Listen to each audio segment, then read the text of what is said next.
नमस्ते, अभिवादन आपका इनोसेंट इन्वेस्टर के इस नए वीडियो में दोस्तों बात करेंगे स्विंग ट्रेडिंग स्टॉक्स की। स्विंग ट्रेडिंग स्टॉक्स वही होते हैं जो मार्केट से ज़्यादा स्ट्रांग होते हैं। कुछ लोग पूछते हैं क्या नेगेटिव साइड का भी स्विंग ट्रेड हो सकता है? जी हाँ, हो सकता है। मैंने उस पर वीडियो बनाई है। आगे बढ़ने से पहले आपको दो बातें बता देना चाहता हूँ। पहला, स्ट्रांग स्टॉक्स में ही आपको स्विंग ट्रेड पकड़ना चाहिए क्योंकि वो मार्केट को आउट परफॉर्म का दमखम रखते हैं और इसके लिए आप पास्ट डेटा जरूर चेक किया कीजिए। स्टॉक सपोर्ट पे अवेलेबल हो, ठीक ठाक रिट्रेसमेंट दिखा चुका हो, अलग अलग टेक्निकल इंडिकेटर्स के आसपास खड़ा हो, जहां पर सपोर्ट के लेवल पे आपको वो स्टॉक मिल रहा हो, उन्हीं लेवल्स के आसपास आपको ट्रेडिंग अपॉर्चुनिटी ढूंढनी चाहिए। दूसरी सबसे बड़ी बात यह है कि आपको एक्यूरेसी पे फोकस करना है। ये नहीं कि मैं कितना ज़्यादा कमा लूँ। कोई 40,000 कमा के अगर 45,000 कमा रहा है तो जो उसने 40,000 कमा करके गड़बड़ी की है वो ये की है 45,000 उसको गंवाना पड़ा है इसको कमाने के लिए। हमेशा याद रखिएगा, मार्केट में कुछ पाने के लिए कुछ खोना तो पड़ेगा, हर जगह यही रूल लागू होता है, लेकिन रिस्क रिवार्ड आपके फेवर में होना चाहिए। 40 कमा रहे हो तो गंवाने के लिए आपके पास 20 या 25 बहुत हो गया, 30, इससे ज़्यादा नहीं जाना चाहिए। ठीक है, नेट अगर आप 50% की भी एक्यूरेसी रखते हो, ठीक है, एक ट्रेड अच्छा एक ट्रेड बुरा गया तो भी आप प्रॉफिट में रहो, और यही मैं आपको समझाने की कोशिश करता हूँ। वीकेंड पे मैंने इसको वीडियो के रूप में आपको समझाया था पिछले वाले। इन दो बातों पे फोकस रख करके आगे बढ़िएगा। चलिए पहला स्टॉक डिस्कस करते हैं, L&T। बजट से पहले भी इस स्टॉक से उम्मीदें थी, बजट के बाद भी इस स्टॉक से उम्मीदें बढ़ी हैं, लेकिन दोनों ही केसेस में ये स्टॉक गिरा है।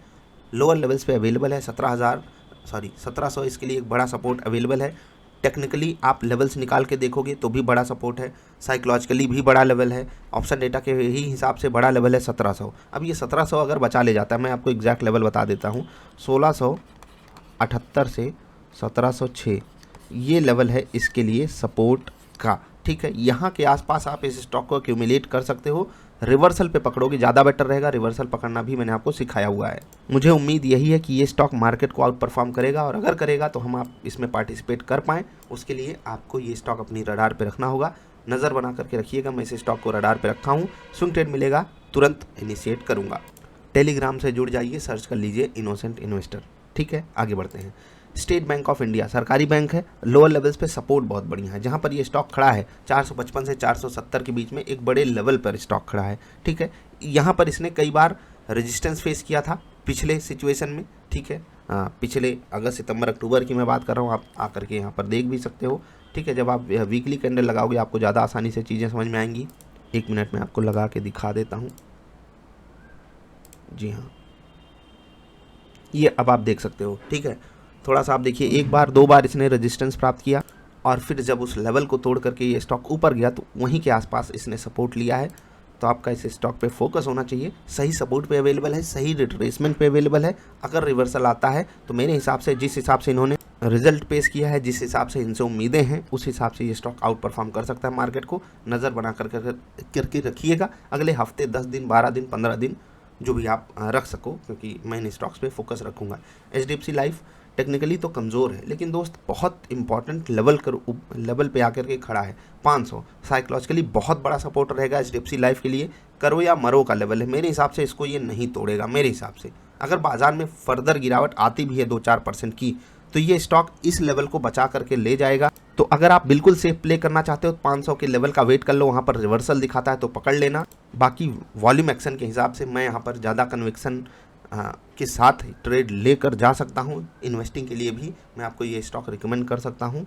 कोई तकलीफ ही नहीं है यार, मतलब क्या है, कमाल है। अभी तक देखिए हमने L&T के बारे में बात की, लार्सन टुब्रो, स्टेट बैंक, फिर HDFC लाइफ हो गया, फाइनेंस सेक्टर के 3 स्टॉक्स हो गए। कोटक महिंद्रा बैंक भी मुझे यहाँ से स्ट्रॉन्ग दिख रहा है, गिरा कम है, रिट्रेसमेंट सही हो चुका है, सपोर्ट पे खड़ा है और तगड़े से ऊपर भाग सकता है। तो मेरी नज़र रहेगी इस स्टॉक पे। इसके अलावा HDFC बैंक भी है, इससे ज़्यादा गिरा है तो थोड़ा सा ध्यान रख लेना उस पर भी। अगर वहाँ पर पहले मिल जाता है तो उसको पकड़ना, यहाँ पर पहले मिलता है तो इसको पकड़ना।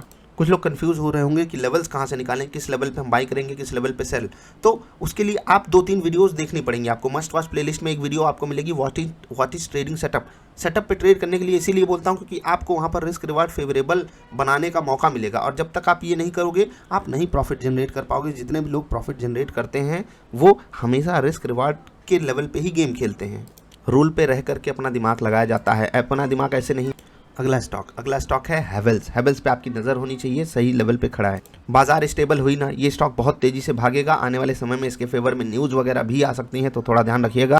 गर्मी कम पड़ेगी इसका अंदेशा है और इसी कारण इस स्टॉक को थोड़ा सा ज़्यादा डेंट मिल रहा है। लेकिन मुझे जहाँ तक लगता है गर्मी तो पड़ेगी, और गर्मी पड़ेगी तो लोग हैवेल्स को भूलेंगे नहीं, मुझे इतनी उम्मीद तो है। तो हैवेल्स आपकी रडार पे होना चाहिए। सही लेवल पे स्टॉक खड़ा है। यहाँ पर लेवल थोड़ा सा दूर आ रहा है 1020 1025, लेकिन मुझे नहीं लगता वहाँ तक आपको इंतज़ार करना चाहिए। अगर पहले भी रिवर्सल मिलता है पकड़ लीजिएगा, अगर वहाँ मिलता है तो छोड़ना ही नहीं है इस स्टॉक को, ठीक है, उन लेवल्स के आसपास। हिंदुस्तान कॉपर तेज़ी से भागा है पिछले 3 4 5 दिनों में, लेकिन 2 दिनों में अगर आप देखोगे तो ऊपर के लेवल पे ये स्टॉक रेजिस्टेंस प्राप्त कर रहा है। 118 119 सपोर्ट है। खराब मार्केट कंडीशंस में उसको तोड़ सकता है, लेकिन एक बार इसने ये रेजिस्टेंस तोड़ करके ऊपर जाने की ठानी 125 126 के लेवल पे ये क्लोज दे गया तो ये काफ़ी तेज़ी से ऊपर भाग सकता है। मैं नज़र रखूँगा, स्टॉक थोड़ा सा अननोन वाला है, तो अगर आप अवॉइड करना चाहते हो कर देना, लेकिन मैं इसको अवॉइड नहीं करूँगा। अगर ट्रेड देता है तो ज़रूर पकड़ने की कोशिश करूँगा। अभी मैं आपसे विदा ले रहा हूँ। मैंने आपको जो बेस्ट पॉसिबल ट्रेड्स हो सकते थे वो देने की कोशिश की है। इसके अलावा भी बहुत सारे स्टॉक्स थे जो सपोर्ट भी अवेलेबल थे, तो कुछ का रिट्रेसमेंट लेवल थोड़ा सा कमज़ोर हो रहा था, कुछ सपोर्ट कमज़ोर करके बैठे थे, तो इसीलिए मैंने अवॉइड किया। मैं कोशिश यही करता हूँ आपको बड़ी स्टॉक्स ही ला करके दूँ, क्योंकि बहुत सारे लोग ये गलती कर ही जाते हैं कि जब उनका स्टॉप लॉस का लेवल आता है वो वहाँ पर एग्जिट नहीं करते। तो अगर आप ये गलती करते हो तो उसको सुधारो, लेकिन मेरी मजबूरी है कि मैं हर संभव प्रयास करके आपको ऐसे ही स्टॉक्स प्रोवाइड करूं जो मीडियम टर्म में भी आपको प्रॉफिट दे जाएं। तो मुझे जहां तक लगता है ये स्टॉक्स उन्हीं में से हैं जो आपको शॉर्ट टू मीडियम टर्म में भी प्रॉफिट देने का दमखम रखते हैं। यानी कि अगर आप 3 से 5 महीने होल्ड कर सकते हो इन स्टॉक्स को, तो ये आपको मार्केट से आउट परफॉर्मेंस करके दिखाने की काबिलियत रखते हैं। संडे है तो आई होप आपने सीखा समझा होगा, एंजॉय किया होगा। वीकेंड पे मैं आपको एजुकेशनल वीडियोस देखने के लिए कहता ही हूँ, आपने आई होप देखी हो वीडियोस। अगर नहीं देखी है तो मस्ट वॉच प्लेलिस्ट अवेलेबल है, अभी भी आपके पास मौका है जाकर के देख लेना। ट्रेडिंग करने के लिए खुद का सेटअप बनाओ, उसके लिए वीडियो अवेलेबल है, क्योंकि बिना सेटअप के ट्रेड करोगे मार्केट आपको बाहर करेगी, जैसा कि पिछले कुछ दिनों में कई लोगों को की है। तो आज संडे है, थोड़ा सा घर का माहौल एंजॉय कर रहे हैं हम भी, आप भी करते रहिए। मैंने आपके लिए स्टॉक्स खोज कर लाया है तो उसके लिए एक लाइक तो मांग ही सकते हैं। तो अगर वीडियो पसंद आए तो लाइक करके जाना। जल्दी मिलेंगे ढेर सारी अच्छी वाली वीडियोज़ में। वीडियो देखने के लिए आपका आभार। नमस्कार।